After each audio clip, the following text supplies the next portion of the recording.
Okay.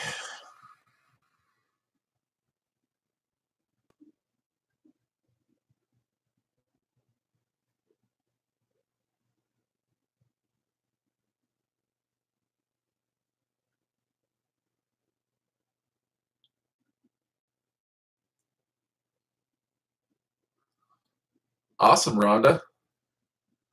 You're the first one here. There's Charger Mark. What's up?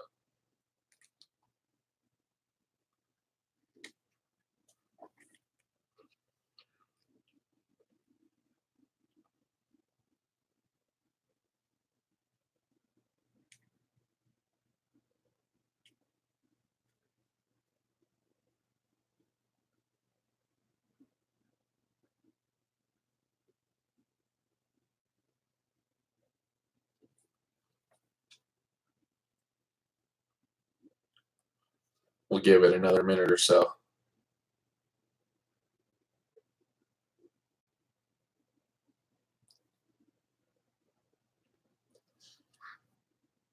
Right now, I'm actually putting in waiver claims. Do I have a favorite team? Why, yes, I do. Can't really see what I'm wearing. That would be a fly, Eagles fly, Rhonda.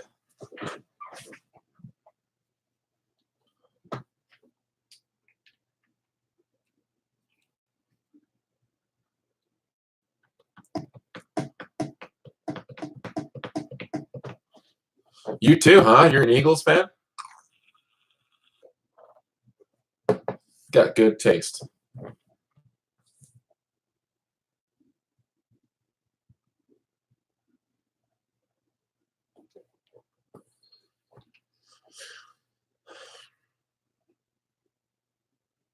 Yeah, I like the Chargers, Mark. In fact, I just pulled off a trade about a week and a half ago to get Melvin Gordon, and I'm loving that.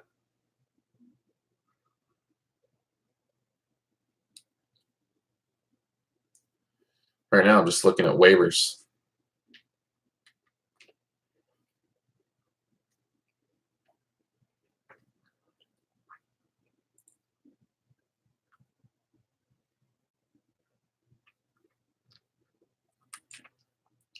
Your oldest grandson loves the Saints. I like the Saints too. I really don't hate anyone except the Cowboys. And that's just kind of the rule when you're an Eagles fan.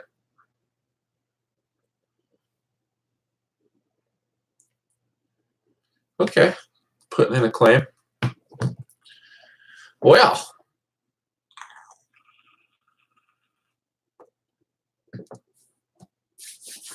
we'll tell you what, since you two are the only ones here, let's talk about the Chargers and let's talk about the Eagles.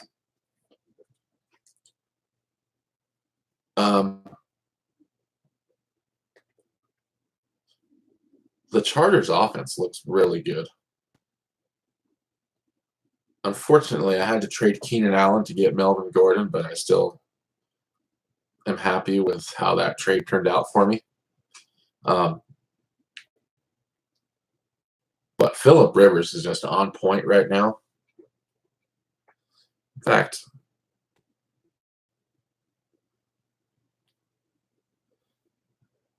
number 6 right now, QB in fantasy, killing it. Multiple touchdowns every game.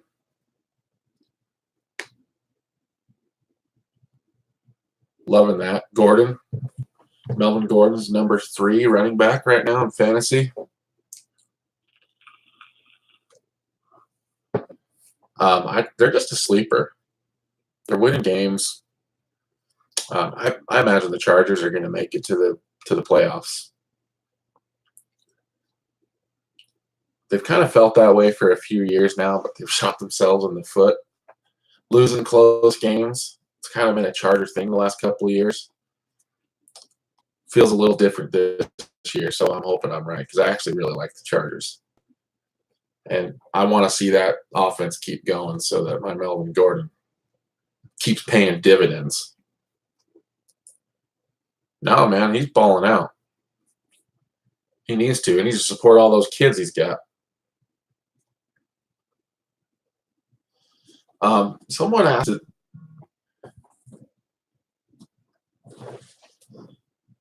One second.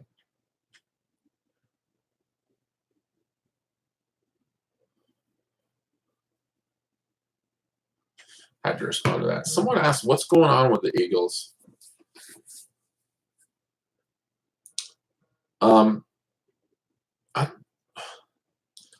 So first of all, Carson Wentz is fine. Like, he's throwing for over 300 yards and multiple touchdowns the last couple games. He looks good. He's passing the eye test for me. Is he like MVP level that he was last year? Probably not, but I'm okay with a little regression. He's been back for 3 games. I'm not really worried. I'm not worried about the team as a whole. There's a couple of reasons why. For starters, the NFC East sucks.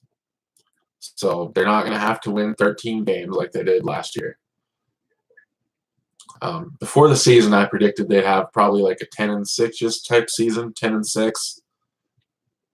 And the reason being was obviously they had some guys that weren't healthy, and it was going to take a little while to find a rhythm. Like Carson Wentz didn't come back till week 3.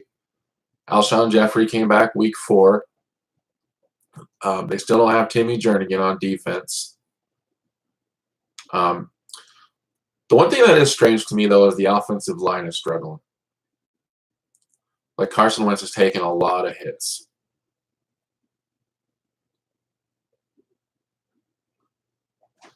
Yeah, trust me, I hear you on that one, Rhonda. She said, I don't even think Wentz was MVP last year. Foles was the man. Nick Foles, it doesn't matter what he does for the rest of his life. Eagles fans will always love him, myself included. He's got a special place in my heart. And if you're an Eagles fan, you understand. Like, he got it done. He had 2 of the greatest games ever played in the playoffs and was a Super Bowl MVP. Like, he took us to the promised land. So I agree. But Carson Wentz was a front runner for the MVP race before he got injured. So that's kind of what I'm referring to. But he's still playing close to that level. Like, just watching him, he's good. He's putting throws on the money. He's extending plays.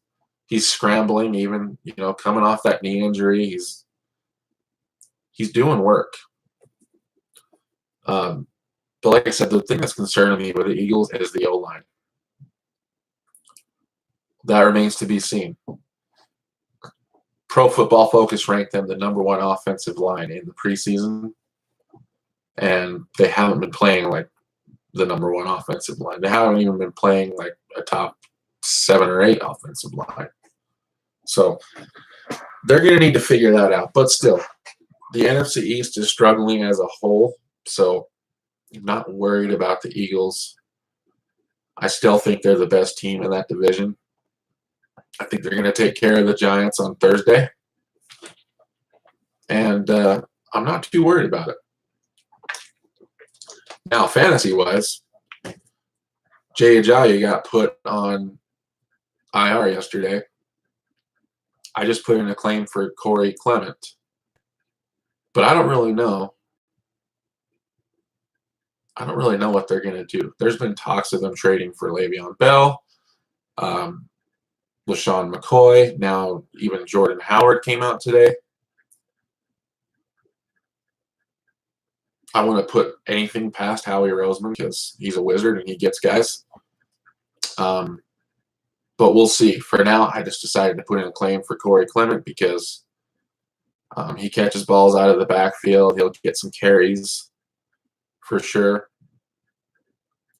Yeah, getting McCoy back, Rhonda, I think would be pretty cool, honestly. I've always kind of been mad at Chip Kelly for getting rid of him. So it'd be kind of cool to see him in an Eagles uniform again. At the same time, he's 30 years old and he costs a lot of money. So that probably doesn't make much sense unless they were to restructure. So we'll see. it'll be interesting to see as the week unfolds if Howie gets something done and brings someone in. It'll suck for me because I'm going to spend a lot of my fantasy budget on getting Corey, but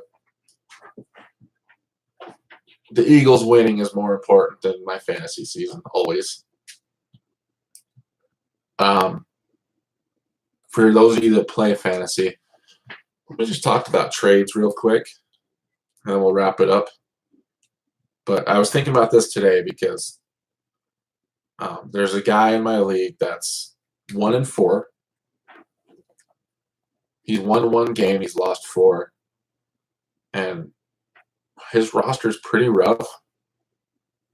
He went running back heavy early in the draft, and he got Alvin Kamara and Leonard Fournette and LaShawn McCoy. And then he filled in with some other receivers, like his best receiver is Juju Smith-Schuster, who's good. But basically, he's got a lot of guys that he's hoping will pan out, and there's not a lot of tried and true talent on his roster. So he's 1-4, and he's put it out there in our group a couple of times that he's interested in a trade, but he's very hard to deal with. So what I want to talk about is trades are not like poker. Here's what I mean. Poker is what they call a zero-sum game. What does that mean? That means if I'm playing against you in a hand of poker and I win $100, for that to happen, you have to lose $100, right? That's why they call it a zero-sum game. Well, this guy in our league, he treats trades like that, like it's a zero-sum game. Like if he has to win, for him to win, somebody else has to lose. And that's really actually not true at all in fantasy football. Two players can win in a trade.